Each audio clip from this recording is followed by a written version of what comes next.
Եթե առավոտյան արթնանում եք այտուցված և ծանրության զգացումով, ապա նայեք այս վիդեոն մինչև վերջ, պահպանեք ու կատարեք ինձ հետ։ Իմ առավոտյան մարզումը սկսում եմ հենց անկողնում, կատարում եմ դիաֆրագմալ շնչառություն և գնդակներով թեթև մերսումներ կրծքավանդակի, որովայնի և իրանի հատվածներում։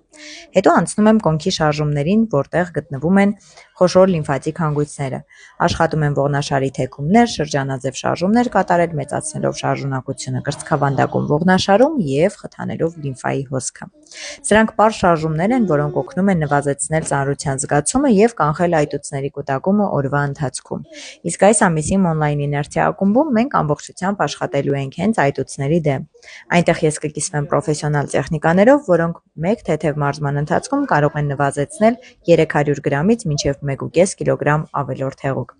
Գրեք մեկնաբանություններում իներցիա բառը և ես կուղարկեմ բոլոր մանրամասները։ Ինչպես տեսնում եք, երեխաների հետ ժամ անցնել ապահովված է։ Արյան սիրով հաճույքով կրկնում է ինձ հետ վարժությունները և միասին ժամանակ ենք անցկացնում։